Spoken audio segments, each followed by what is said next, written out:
Amelia Uzun suntem obișnuiți să o vedem în ținute spectaculoase, cântând pe scene mari alături de părinții ei, Valentin Uzun și Ana Cernicova.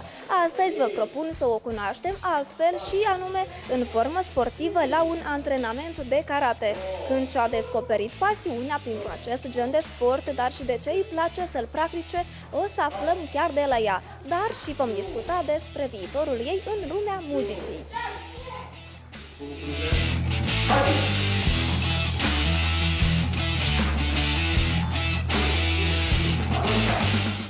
Uite, Amelia, deși ești în formă sportivă, eu nu o să ezit să te întreb despre muzică, da?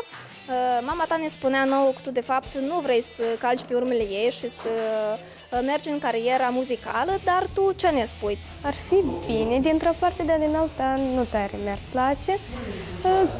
Nu știu, sunt bună în mai multe lucruri și de aceea vreau să le încerc pe toate. Uite, tu cânti foarte des, da, cu mama și cu tata, pe toate scenele, la multe concerte. Nu este obositor pentru tine? Cum reușești? Nu e obositor, chiar îmi place un pic. Dar să ne spui, care a fost cea mai frumoasă experiența ta? Când aveam 6 ani, la concertul lui tatăl meu, în 2016, de mult.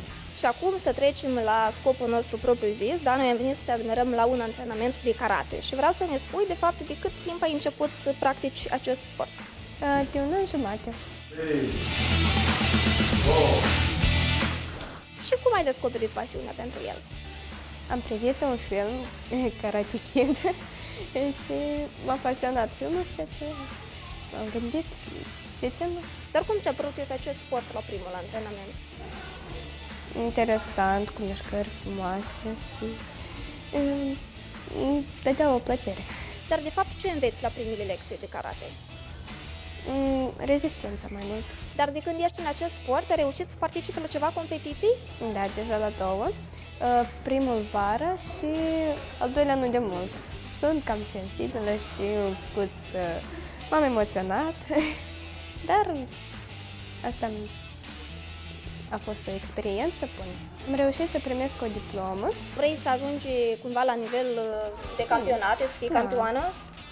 De ce? Nu știu, n-am nevoie. Vreau să mă învăț doar ca să mă apăr, acolo sunt niște mișcări frumoase.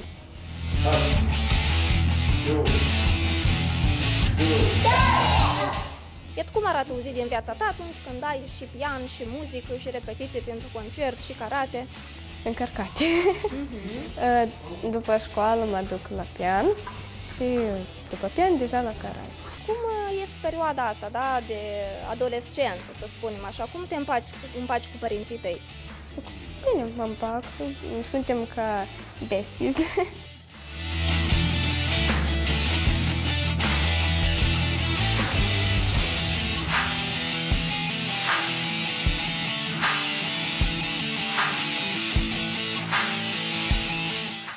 Amelia este ambițioasă și are un mare potențial. Se străduie foarte mult, din câte văd îi place.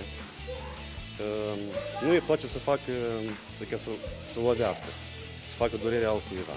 Asta e o calitate a ei.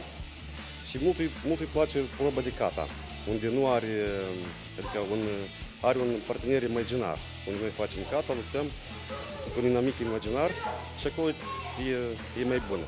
După un an de antrenamente am participat la Campionatul Republicii Moldova de karate, unde Amelia s-a prezentat destul de bine. Deja are un plan, să spunem așa, ca la viitor campionat, cel puțin locul 3 să-l ocupe. Deși are cerințe mari la antrenamente pentru a învăța pe elevi punctualitatea și disciplina, Vladislav Buliga ascultă piesele Ameliei și îi place mult vocea copilei. Da, a încercat să cânte, însă i-am spus că, uite, hai cântăm după antrenament, că antrenamentul e altceva. Dar în afara antrenamentelor, ascultați piesele Ameliei? Da, desigur. Când am posibilitatea de a văd, Amelia, iată, eleva mea. Și cu asta mă mândresc.